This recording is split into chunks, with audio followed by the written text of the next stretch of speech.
Hello everyone. तो आज है लेक्चर नंबर 26 और आज हम न्यूमेरिकल्स करेंगे इलेक्ट्रिक पोटेंशियल पर बेस्ड। और देखिए, उम्मीद है कि आप लोग सारे फॉर्मूले याद करके आए होंगे, चैप्टर का रिवीजन करके आए होंगे, जिससे कि न्यूमेरिकल्स को समझने में आसानी हो। तो देखिए, सबसे पहले बात करते हैं, देखिए क्रम से चलते हैं। देखिए question number first and second ये हम करेंगे बाद में, पहले स्टार्ट करते हैं थर्ड से, क्योंकि जो बेसिक कॉन्सेप्ट था वैद्युत विभव का उस पर बेस्ड ये न्यूमेरिकल है। तो इसी सीक्वेंस में आप नोट करिएगा। तो मैं क्वेश्चन नंबर थर्ड पहले कर रहा हूँ, तो आप कॉपी पर पहले एक नंबर पर इसी को लिख लेना, कोई प्रॉब्लम नहीं आएगी। तो देखें, एक दूसरे से 0.5 मीटर की दूरी पर स्थित दो बिंदुओं में 50 वोल्ट का विभवांतर है। यानी जैसे दो पॉइंट हैं ए और बी, इनके बीच की जो दूरी है, जो सेपरेशन है, वो है 0.5 मीटर।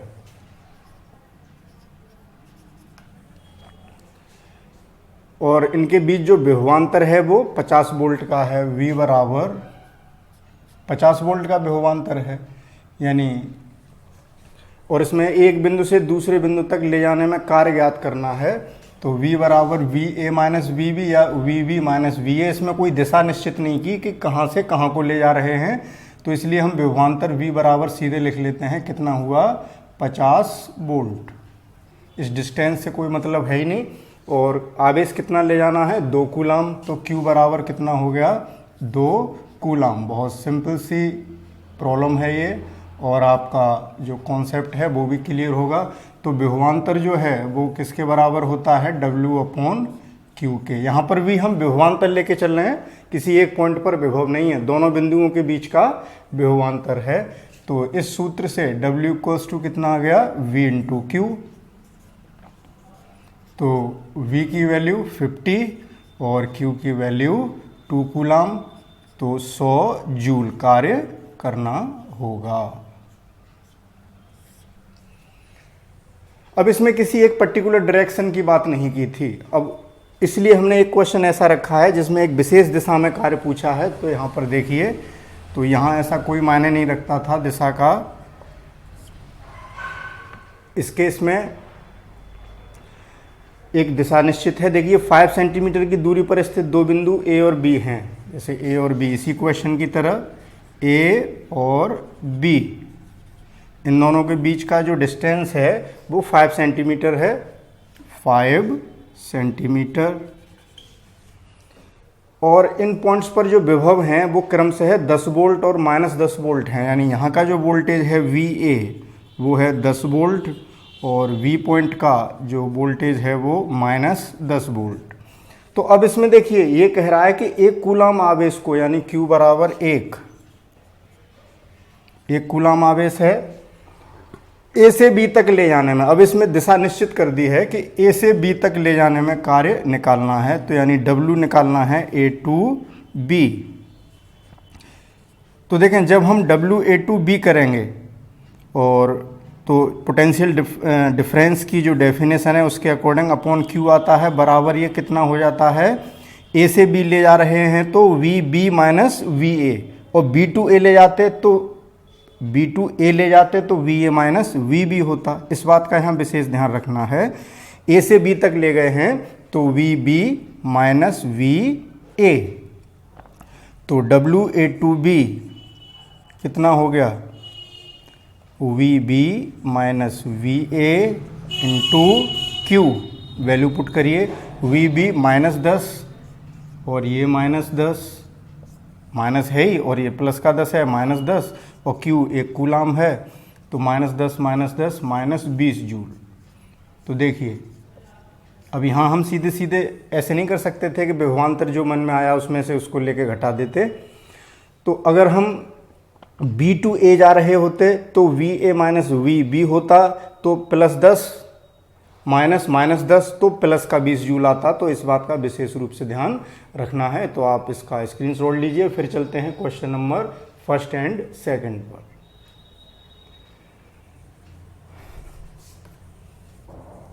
देखिए, अब बात करेंगे क्वेश्चन नंबर फर्स्ट की। तो जो पोटेंशियल का कॉन्सेप्ट था, बेसिक कॉन्सेप्ट, उस पर बेस्ड हमारे ये न्यूमेरिकल्स थे। इसी टाइप के जो और प्रॉब्लम्स होंगी उनको आप स्वयं करेंगे। अब आगे बात करते हैं क्वेश्चन नंबर फर्स्ट। देखिए इसमें एक वर्ग दे रखा है जिस पर आवेश रखे हैं Q1, Q2, Q3, Q4 और इसके केंद्र पर हमें वैद्युत विभव की गणना करनी है। तो 4 आवेशों का निकाय हुआ, तो चारों से विभव निकाल के चारों का बीजगणितीय योग कर देंगे, ये हम बता चुके हैं लेक्चर में। तो यहाँ देखें, और वैल्यूज चार्ज की दे रखी है Q1, Q2, Q3, Q4 और B 30 सेंटीमीटर, B ये डिस्टेंस है। केंद्र पर पूछा है यहाँ से यहाँ तक की दूरी की आवश्यकता पड़ेगी, तो Q1 के कारण बिंदु O पर विभव, ऐसे ही Q2 के कारण बिंदु O पर विभव, Q3 के कारण बिंदु O पर विभव, Q4 के कारण बिंदु O पर विभव, ये चारों डिस्टेंस बराबर हैं। तो जो टोटल V है, अब एक बात का और ध्यान रखना है कि इस क्वेश्चन में ये दे रखी है, हो सकता है कि प्रॉब्लम ऐसी हो कि आपको एक भुजा दे रखी हो, तो क्या करेंगे, उसका विकर्ण निकाल के उसका हाफ कर देंगे, तो हमें ये डिस्टेंस कैलकुलेट प्राप्त हो जाएगी, कैलकुलेट कर सकेंगे। तो इसमें देखिए V इक्वल्स टू, फिगर ये बनाई है 1/4 पाई, पहले 4 आवेश हैं तो पहले हम ये लिख लेते हैं, V बराबर V1 plus V2 plus V3 plus V4, यानी सभी के कारण केंद्रों पर विभव। तो कितना होगा ये, थोड़ा इधर से क्योंकि स्पेस कम पड़ जाएगा, V बराबर, देखिए V1 क्या है, Q1 के कारण यहाँ पर विभव है, तो 1/4 पाई epsilon not Q1 upon B, क्योंकि डिस्टेंस यहाँ से यहाँ तक B है तो B लगा दिया। कौन सा फॉर्मूला अप्लाई कर रहे हैं यहाँ, वो आप लोगों को ध्यान होगा, बिंदु आवेश के कारण जो वैद्युत विभव है 1/4 पाई epsilon not Q upon R होता है, और R यहाँ पर B है। ऐसे ही B2 के कारण निकालेंगे, Q2 के कारण 4 pi epsilon not Q2 upon B plus 1/4 pi epsilon not Q3 upon B, क्योंकि डिस्टेंस सभी चार्जेस से सेंटर की B ही है, 1/4 पाई epsilon not Q4 upon B। तो जो कॉमन है उसको कॉमन ले लेते हैं, 1/4 पाई epsilon not into 1/B common है, Q1 plus Q2 plus Q3 plus Q4। देखिए इसकी वैल्यू 9 × 10⁹ और B कितना दे रखा है, 30 सेंटीमीटर, तो इसको मीटर में कन्वर्ट करेंगे तो 0.3 हो जाएगा। और वैल्यू रखिए Q1 कितना है, Q1 है 4 माइक्रोकूलम, तो 4 प्लस का है तो प्लस का रखेंगे और इसको कूलम में बदल देते हैं, इंटू 10⁻⁻6, और Q2 भी इतना ही है, +4 इंटू 10⁻⁻6 प्लस Q3 और Q4 -2 हैं, तो Q3 के स्थान पर -2 इंटू 10⁻⁻6 -2 इंटू 10⁻⁻6, तो इस प्लस, ये प्लस है ये माइनस है, तो यहाँ ये माइनस ही लिखेंगे। तो अब देखिए -2 -4 एक ये कैंसिल हो गया, केवल ये टर्म बचा, तो हमारे पास रह गया 9 इंटू 10⁻9 अपॉन 0.3 इंटू 4 इंटू 10⁻⁻6। तो देखिए 9 4 जा 36 अपॉन 0.3 इंटू 10⁻, यहाँ कितना रह जाएगा 3, 9 - 6 3 रह गया। पॉइंट हटाते हैं, डेसिमल बढ़ा देते हैं, 3 से इसको 120 टाइम्स काट देते हैं, ये आ गया 120 इंटू 10⁻3। अब देखिए डेसिमल को हम एक डिजिट बाद लगाएंगे तो 1 2 स्थान इधर ला रहे हैं तो 2 पावर बढ़ेंगी, तो 3 के स्थान पर कितनी हो जाएंगी 5। इतना वोल्ट विभवांतर आ गया, 1.2 इंटू 10⁵ वोल्ट। तो क्लियर है, समझ में आ गया होगा। तो बहुत आसान सा प्रिंसिपल है इसमें। चार्जेस को विशेष रूप से ध्यान रखना है, साइन सहित रखना है, तो इसका स्क्रीनशॉट लीजिए।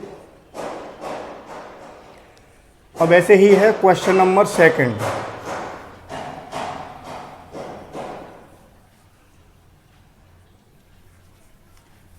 इसमें भी इसी प्रिंसिपल का इस्तेमाल करेंगे। तो देखें इस क्वेश्चन में समषटभुज की बात की है कि 10 सेंटीमीटर भुजा का एक समषटभुज है। तो जैसे हम एक समषटभुज बनाते हैं,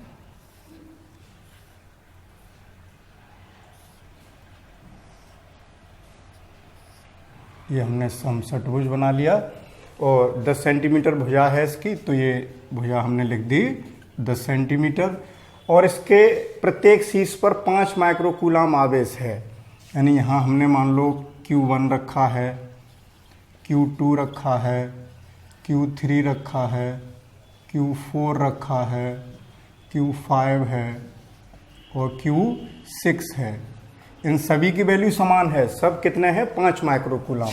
यानी Q1 बराबर Q2 बराबर Q3 बराबर Q4 बराबर Q5 बराबर Q6 बराबर 5 माइक्रोकूलम। इसको कूलम में कन्वर्ट करते हैं तो 5 × 10⁻⁻6 कूलम हो गया।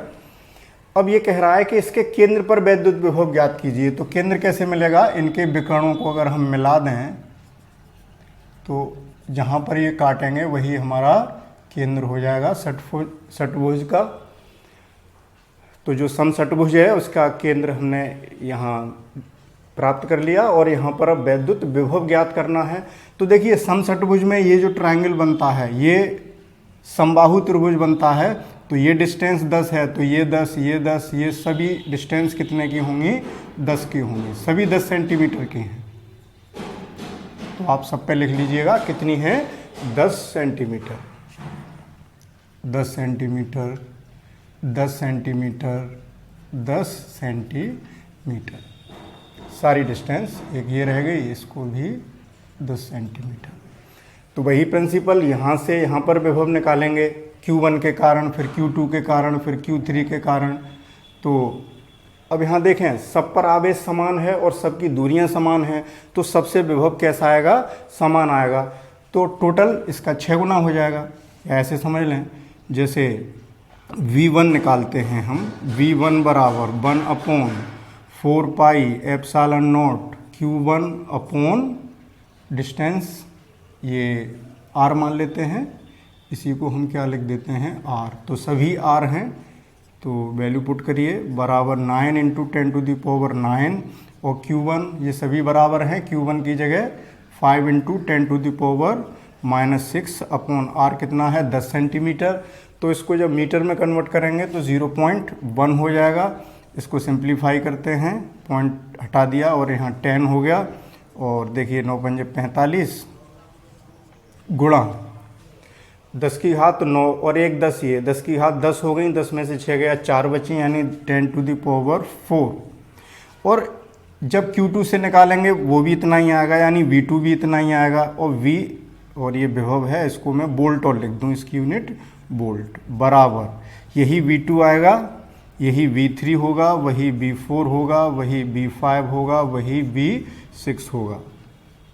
ओके, तो इसका मतलब क्या हुआ, जब हम प्रिंसिपल लगाएंगे नेट V बराबर V1 plus V2 plus V3 plus V4 plus V5 plus V6। अब अगर यहाँ अलग अलग आवेश दे रखे होते तो वैल्यू सबकी अलग अलग आती, लेकिन यहाँ सेम चार्ज है तो, और ये सब आपस में बराबर हैं, तो इसको कितना लिख सकते हैं 6 × V1, यानी किसी एक आवेश के कारण विभव निकाल लिया और उसका 6 टाइम्स कर दिया, 6 गुना कर दिया। तो इस वैल्यू में ये V1 है कितना, दिस वन, तो 6 × 45 × 10⁻, कितना है 4। तो देखिए 6 × 5 = 30, 6 × 24 = 3, 27 गुणा 10 की घात 4। अब 2 डिजिट इधर खिसकाएंगे डेसिमल पॉइंट, तो 2.7 × 10⁻6 हो जाएगा, इतना वोल्ट। तो इतना विभव हुआ। क्लियर? तो इसका स्क्रीनशॉट लीजिए, ये भी आसान बात है, उम्मीद है कि समझ में आ रही होगी। फिर आगे चलते हैं।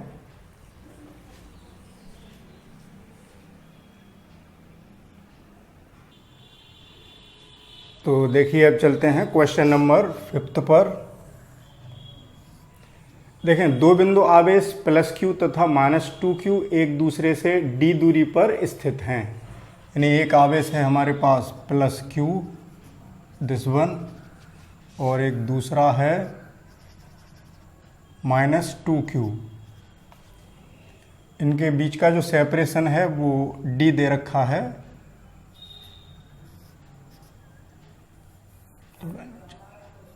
इनके बीच का जो सेपरेशन है वो है d, दोनों के बीच की दूरी d है। दोनों आवेशों को मिलाने वाली रेखा के किस बिंदु पर वैद्युत विभव शून्य होगा? तो देखिए, एक प्लस क्यू है और एक माइनस का है। जब दोनों को जोड़ेंगे तो एक स्थिति ऐसी निश्चित मिलेगी कि जहां पर दोनों के वैद्युत विभव का योग शून्य हो जाएगा। तो मान लीजिए वो स्थिति यहाँ से x कितनी डिस्टेंस पर है? x पर, x डिस्टेंस पर वैद्युत विभव शून्य है, यानी यहाँ पर ये पॉइंट हमने ले लिया P। तो ये डिस्टेंस कितनी रहेगी? d minus x. यहाँ से लेकर यहाँ तक का डिस्टेंस d माइनस एक्स रह गया। यानी जब यहाँ वैद्युत विभव शून्य है तो देखें, इस आवेश के कारण यहाँ वैद्युत विभव VA मान लेते हैं और इस आवेश के कारण यहाँ वैद्युत विभव VB मान लेते हैं। इन दोनों का जो परिणामी होगा V बराबर VA प्लस VB होगा। जोड़ देते हैं सीधा सीधा, और ये क्वेश्चन में कितना दे रखा है? 0। अब VA होगा कितना इस पॉइंट पर? देखिए, इस आवेश के कारण यहाँ विभव निकालना है तो 1/4 पाई एप्सिलॉन नॉट Q, Q के स्थान पर Q अपॉन R होता है, और R यहाँ से यहाँ तक का जो डिस्टेंस है वो X प्लस, अब V के कारण यहाँ जो विभव होगा 1/4 पाई एप्सिलॉन नॉट, आवेश है -2q तो माइनस का ही रखेंगे, अपॉन R, और R के स्थान पर d माइनस एक्स। ये उम्मीद है समझ में आ रहा होगा, क्योंकि यहाँ पर बिंदु आवेश के कारण विभव का फॉर्मूला अप्लाई कर रहे हैं। 1/4 पाई epsilon not Q upon R, उस आवेश का मान रखिए और उस बिंदु तक की उस आवेश से जो दूरी है R उसका मान रखिए, और बराबर 0। अब इसे हल करते हैं, जो कॉमन है उसको कॉमन ले लेते हैं। तो देखें, Q upon 4 pi epsilon not common, तो यहाँ से बचा 1/x minus 2q, sorry minus 2, Q तो कॉमन ले लिया, -2 upon d minus x equals to 0। तो ये टर्म इधर आके 0 में चला गया, तो ये कितना बचा? It means 1/x minus 2 upon d minus x equals to 0। इसको इक्वेट कर दें तो 1/x बराबर 2 अपॉन d माइनस एक्स, इसको इधर ले आए, प्लस का हो गया, क्रॉस मल्टीप्लाई करिए 2x, 2 का इसमें मल्टीप्लाई और 1 का d माइनस एक्स में, तो वो d माइनस एक्स ही रहेगा। x को इधर लाते हैं तो 2x, और ये x इधर आके प्लस 3x हो गए, तो 3x बराबर d, that is x equals to आ गया d/3। यानी इतनी डिस्टेंस पर वैद्युत विभव शून्य हो जाएगा। इतनी डिस्टेंस पर यहाँ से जो प्लस आवेश के कारण जो विभव है वो पॉजिटिव में, और उससे नेगेटिव में वो इस डिस्टेंस पर शून्य कर देंगे उस विभव को। लेकिन इसके अलावा एक स्थिति और भी बनेगी जहां पर वैद्युत विभव शून्य होगा। ये तो हमने मिडिल में देख लिया। अब ये देखेंगे क्या इस साइड कोई पॉइंट मिल सकता है या इस साइड भी कोई पॉइंट मिल सकता है। तो पहले आप इसका स्क्रीनशॉट लें। अब देखिए, विचार कीजिए, दूसरे पॉइंट की बात करते हैं।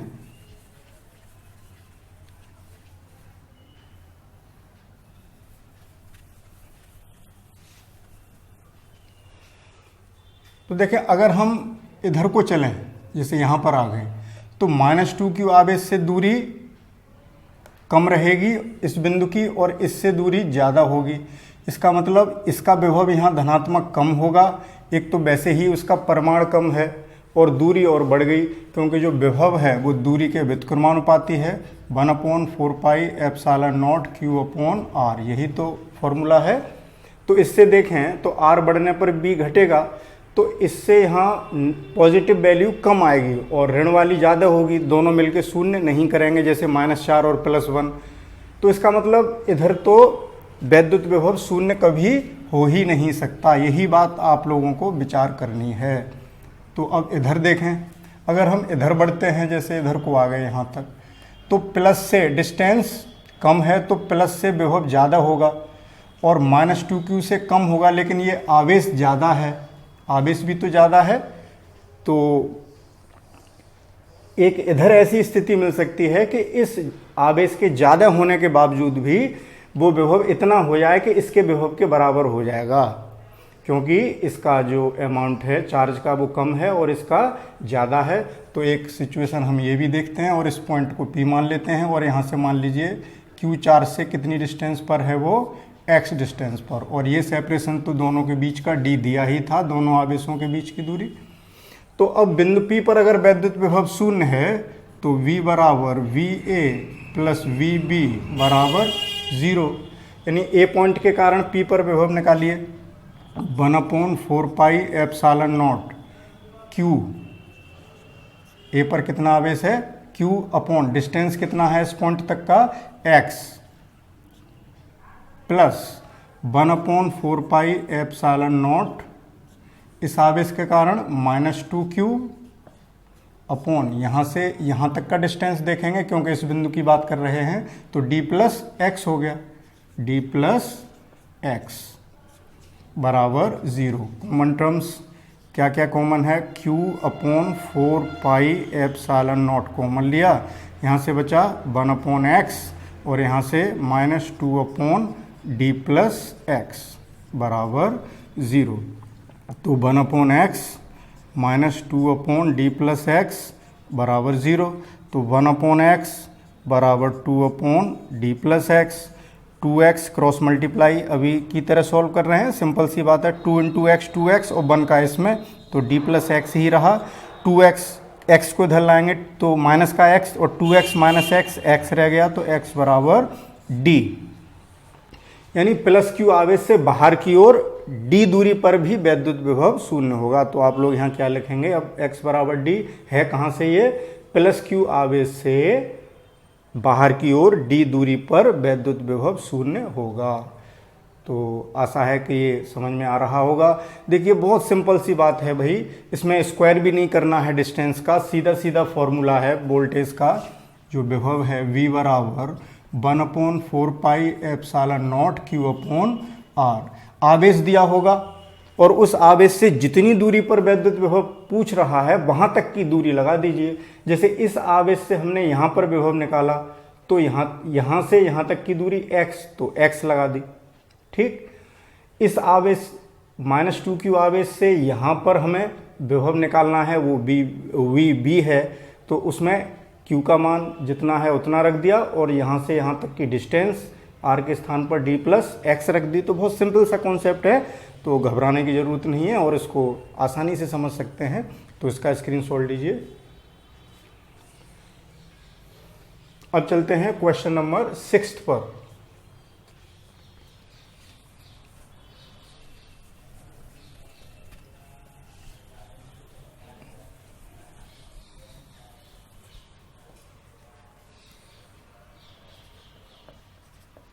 क्वेश्चन नंबर 6 देखिए, +5 × 10⁻⁻7 कूलाम और -5 × 10⁻⁻7 कूलाम के दो बिंदु आवेशों के बीच की दूरी 1.0 सेंटीमीटर है। यानी ये देखिए, एक आवेश प्लस का और एक माइनस का और दोनों के अमाउंट भी बराबर, इसका मतलब ये, और इनके बीच की दूरी भी बहुत कम है 1 सेंटीमीटर। तो ये एक वैद्युत द्विध्रुव बना रहे हैं। तो इन आवेशों से बने वैद्युत द्विध्रुव की अक्ष पर कहाँ निकालना है, अक्ष पर यानी अक्षीय स्थिति में केंद्र से 50 सेंटीमीटर की दूरी पर स्थित किसी बिंदु पर वैद्युत विभव की गणना कीजिए। तो अब ये क्वेश्चन किसका हो गया, वैद्युत द्विध्रुव के कारण हमने तीनों स्थितियों में, एक अक्षीय स्थिति में और एक निरक्षीय स्थिति में और एक जनरल पॉइंट पर वैद्युत विभव निकाला था, तो उस पर बेस्ड प्रॉब्लम है। तो देखिए जो द्विध्रुव बना हमारा,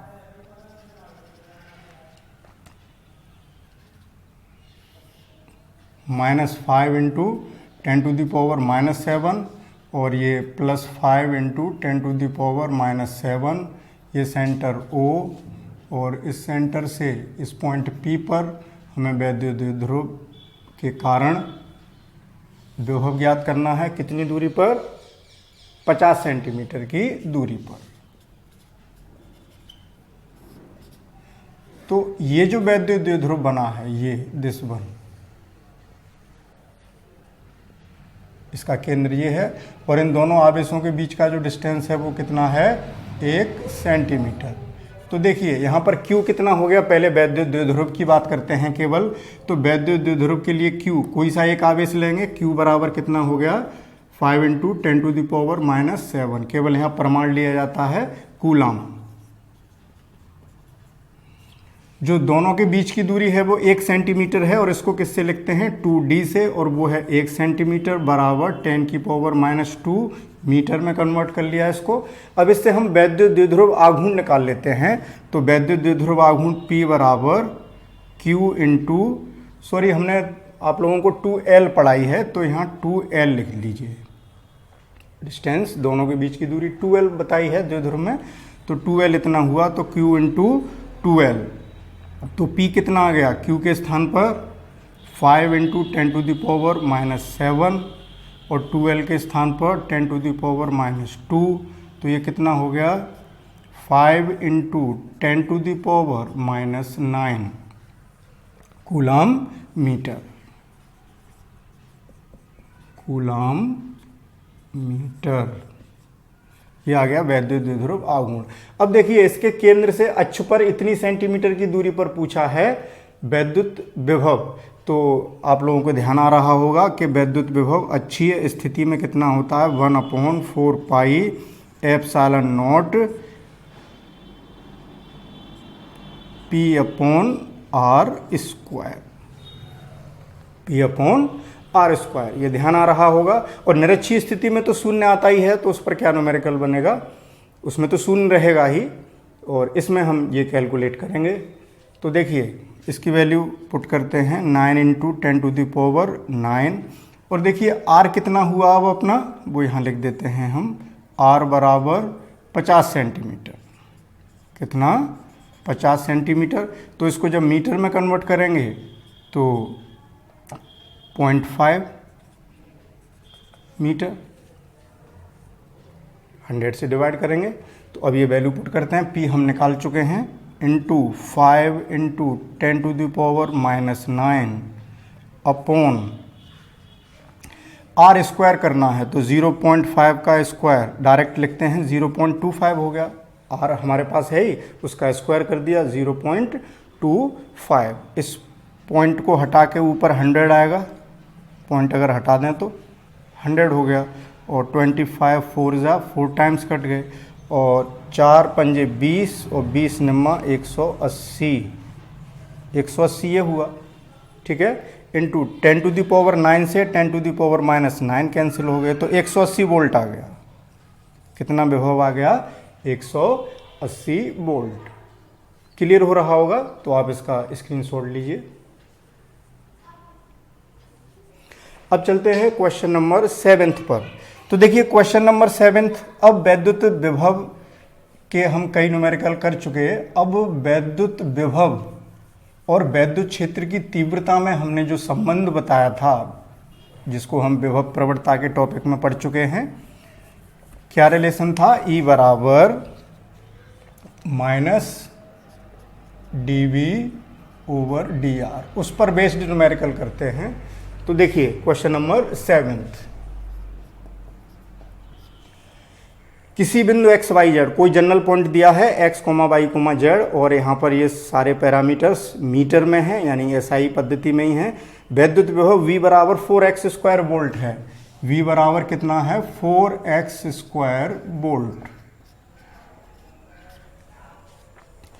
इस बिंदु पर 1, 0, 2 ये मीटर लिखे हुए हैं, 1 मीटर, 0, 2 मीटर पर वैद्युत क्षेत्र ज्ञात करना है। तो V हमारे पास है, E हमें निकालना है। तो देखें यहाँ पर E बराबर -dV/dr लिखा हुआ है, ठीक। अब यहाँ देखें हमारे पास जो विभव है वो x का फलन है, तो हम E बराबर लिख सकते हैं -dV/dx, r के स्थान पर x। अब y और z के टर्म होते इसमें, तो फिर क्वेश्चन दूसरे हिसाब से करते। तो यहाँ सिंपली चूंकि x का ही फंक्शन है v, तो हमने केवल x पैरामीटर लिया है। और इसको अगर हम वेक्टर फॉर्म में लिखें तो विद्युत क्षेत्र की तीव्रता चूंकि x है और x एक्सिस के एलोंग जो इकाई सदिश होता है वो कितना होता है, i कैप, तो यहाँ i कैप लिख देंगे, ये इसकी वेक्टर फॉर्म होगी। ठीक है ना। जैसे इसी फॉर्मूले को हम वेक्टर फॉर्म में लिखना चाहें तो वेक्टर E बराबर माइनस dv/dr r कैप लिखेंगे, और r कैप यूनिट वेक्टर है तो यहाँ x का फंक्शन है तो x की डायरेक्शन में होगा, इसलिए हमने क्या ले लिया, i कैप। तो देखिए वेक्टर E बराबर माइनस d/dx, v की वैल्यू 4x² i कैप। अब उम्मीद है कि आप लोग अवकलन पढ़ चुके हैं, डिफरेंशिएशन। तो 4x² का कितना हो जाएगा, माइनस x² का 2x और 4 ऑलरेडी हैं तो 8x i कैप। ये आ गया वेक्टर E, इतना विद्युत क्षेत्र होगा तो 8x i कैप। अब इसमें एक पर्टिकुलर पॉइंट पर पूछा है, वो पॉइंट कितना है, देखिए यहाँ पर पॉइंट है हमारे पास 1 मीटर, 0, 2 मीटर। तो देखिए ये इस पॉइंट पर पूछा है, तो ये हमारा x कोऑर्डिनेट हुआ, ये y कोऑर्डिनेट हुआ, ये z कोऑर्डिनेट हुआ। तो इन वेरिएबल्स, इन कोऑर्डिनेट से हमें कोई मतलब ही नहीं रहा, क्योंकि जो E है हमारा वो केवल x पर डिपेंड कर रहा है। तो इस बिंदु पर निकालना है तो केवल इस बिंदु पर जो x की पोजीशन है, जो x की वैल्यू है वही यहाँ पुट कर देंगे, तो हमें इस बिंदु पर विद्युत क्षेत्र की तीव्रता E ज्ञात हो जाएगी। तो x इक्वल टू कितना रखना है, 1, यहाँ लिख देते हैं। तो x बराबर 1 मीटर रखने पर, y और z तो है ही नहीं तो रखेंगे कहाँ, तो E बराबर कितना आ गया, बराबर आप चाहें तो यहाँ जैसे ये E, एक E ये भी है, ये E हम कहाँ निकाल रहे हैं, कोष्टक में नीचे सिंबल बना के लिख सकते हैं, 1 मीटर, 0, 2 मीटर पर बराबर, यानी x की जगह 1 रख देंगे तो -8 और x के स्थान पर 1 और i कैप। तो आंसर कितना आ गया, -8 i कैप। तो यूनिट क्या हो जाएगी, वोल्ट प्रति मीटर, वोल्ट प्रति मीटर। क्लियर। तो ये रहा विभव, प्रवणता और विद्युत क्षेत्र की तीव्रता में जो हमने संबंध पढ़ा था, उस पर बेस्ड एक न्यूमेरिकल। अब हम एक न्यूमेरिकल ऐसा और करते हैं, आप लोगों को एक डाउट हो रहा होगा कि अगर x, y, z तीनों का फंक्शन होता तब हम क्या करते। वैसे इतनी, चलिए कर लेते हैं, पहले आप इसका स्क्रीनशॉट लें।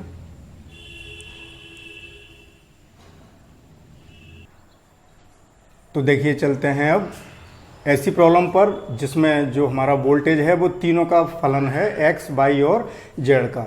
यहाँ v, x, y, z लिखा है, इसका अर्थ है कि ये तीनों पर डिपेंड कर रहा है, x पर भी, y पर भी और z पर भी, ये इन तीनों का फंक्शन है।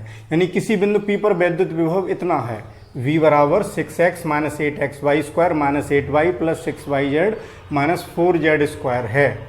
तो अब हम विद्युत क्षेत्र कैसे निकालेंगे। तो देखिए इसमें थोड़ा सा क्वेश्चन में एक एडवांस बात कर दी कि मूल बिंदु पर स्थित 2 कूलाम बिंदु आवेश पर विद्युत बल की गणना कीजिए। यहाँ तीव्रता की कहीं भी चर्चा नहीं की, लेकिन अब हमें ये पता होना चाहिए। तो इसी क्वेश्चन में 2 क्वेश्चन बन जाते हैं कि जब हमें किसी आवेश पर बल निकालना है और बल होता है F बराबर QE, तो हमें E की भी आवश्यकता पड़ेगी। तो भले ही इसने नहीं कहा है कि विद्युत क्षेत्र की तीव्रता ज्ञात कीजिए, लेकिन हमें निकालना पड़ेगा। तो अब देखिए, अभी जो हमने प्रॉब्लम की थी उसमें dv/dx कर लिया था। अब यहाँ वो तीनों पैरामीटर्स पर डिपेंड कर रहा है, तीनों कोऑर्डिनेट्स पर डिपेंड कर रहा है, और हमें पता है कि जो पोजीशन वेक्टर r होता है x i cap, x axis की डायरेक्शन में, यूनिट वेक्टर i कैप, और j कैप y एक्सिस की डायरेक्शन में, और k कैप z एक्सिस की डायरेक्शन में होता है। तो इस व्यंजक को जो E बराबर दे रखा है, वेक्टर E बराबर माइनस dv/dr को हम ऐसे लिख सकते हैं। अब del/del x, डेल का मतलब है आंशिक अवकलन, आंशिक अवकलन अभी समझ में आ जाएगा,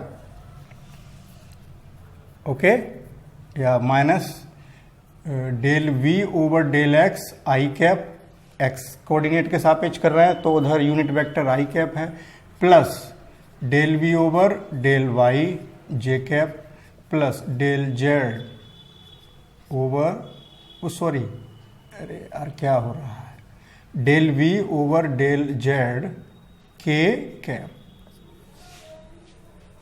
तो देखें आर के कारण यहाँ एक्स वाई जेड तीनों आ गए और यूनिट वेक्टर आर है तो आई कैप जे कैप के कैप आ गए। तो आंशिक अवकलन का क्या मतलब है वो मैं थोड़ा सा अभी संक्षेप में समझा देता हूँ कि हम v का x के सापेक्ष अवकलन करेंगे और अवकलन कैसा, आंशिक। तो डेल v ओवर जब डेल x करेंगे तो जो फंक्शन है हमारे पास उसमें x को छोड़ के और अदर जो वेरिएबल हैं वो कांस्टेंट की तरह ट्रीट किए जाएंगे, उनको हम कांस्टेंट मान के चलेंगे। जैसे तो हम इन तीनों टर्म्स को पहले अलग अलग सॉल्व कर लेते हैं। तो मैं इस चीज़ को यहाँ से स्टार्ट करके चलता हूँ कि हमारा जो वेक्टर e आया वो कितना आया, minus del v over del x i cap plus del v over del y j cap plus del v over del z k cap.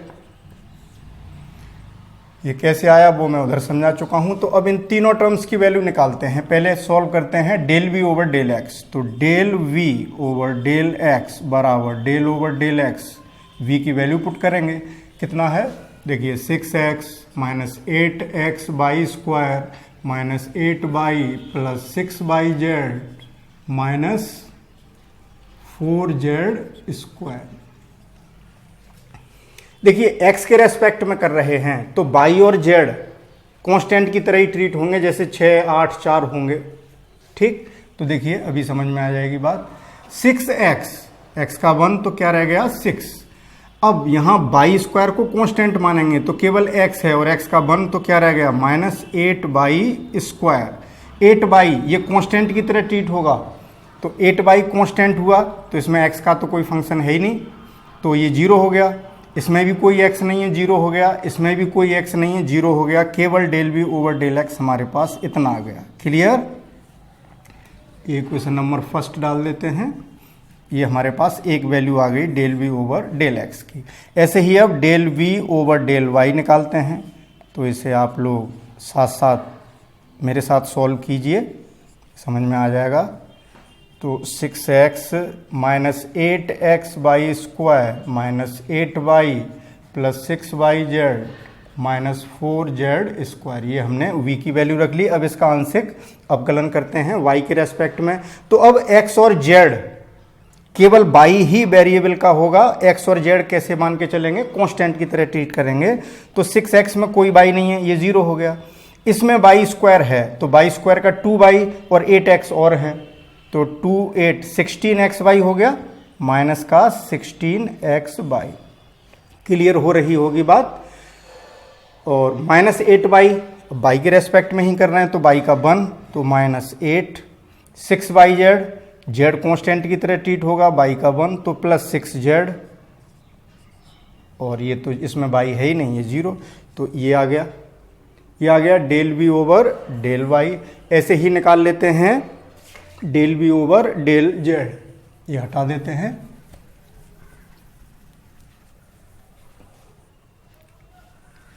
Del v over del z बराबर del over del z और v की value 6x minus 8x by square minus 8y plus 6yz minus 4z square. देखिए अब z के सापेक्ष कर रहे हैं तो x और y कांस्टेंट की तरह ट्रीट होंगे।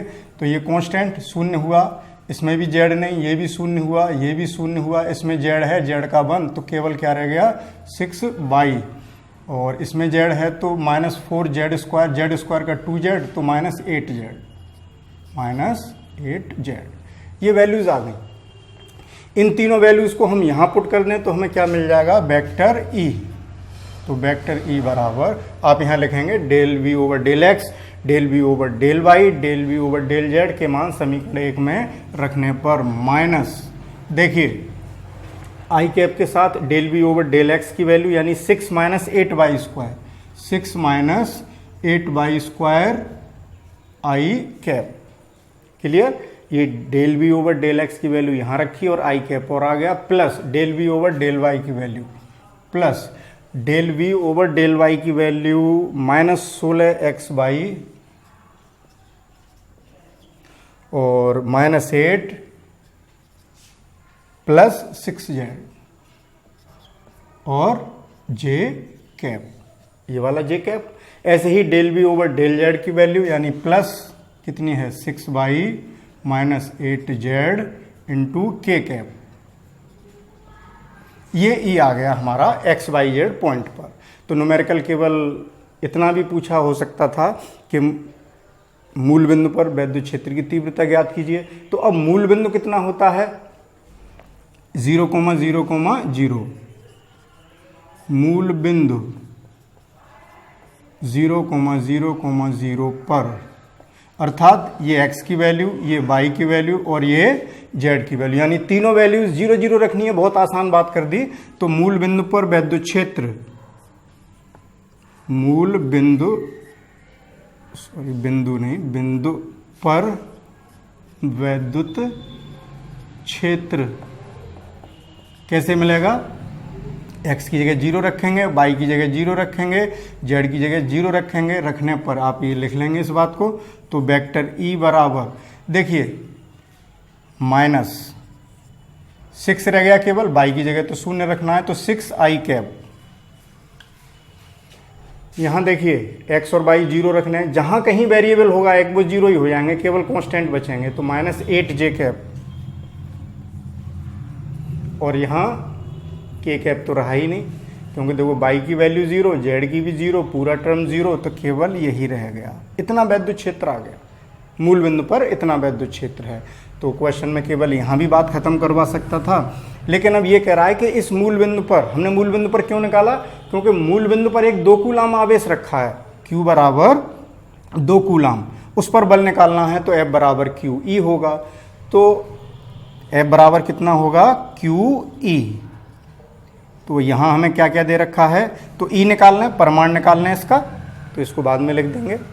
तो इससे E परिमाण कैसे निकालते हैं भाई, E बराबर √I के गुणांक का वर्ग, 11th में मैंने पढ़ाया था वेक्टर वाले चैप्टर में। तो I के गुणांक का वर्ग प्लस J के गुणांक का वर्ग प्लस K के गुणांक का वर्ग। नहीं ध्यान आ रहा तो उस चैप्टर को खोल के देख लीजिए 11th में।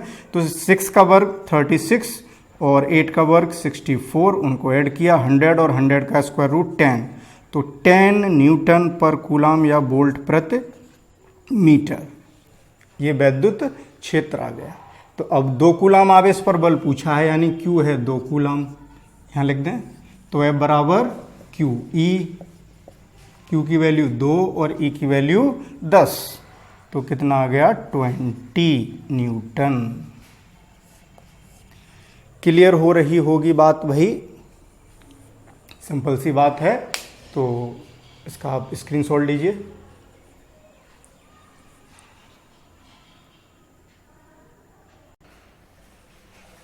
तो देखिए आज का लेक्चर हम यहीं समाप्त करेंगे, क्योंकि वैद्युत विभव से रिलेटेड मोस्टली प्रॉब्लम्स हो चुकी हैं। अब एक ही दिन में सारा करोगे तो कन्फ्यूज़न पैदा हो सकता है, कन्फ्यूज़ हो सकते हैं आप लोग। तो अब नया टॉपिक क्या रह गया, एक वैद्युत स्थिति यूरिया, उस पर रिलेटेड न्यूमेरिकल नेक्स्ट लेक्चर में करेंगे। तो इस चैनल पर बने रहिए, और अगर आपको पढ़ाई समझ में आ रही है तो वीडियो को लाइक करना ना भूला करिए। Okay, thank you.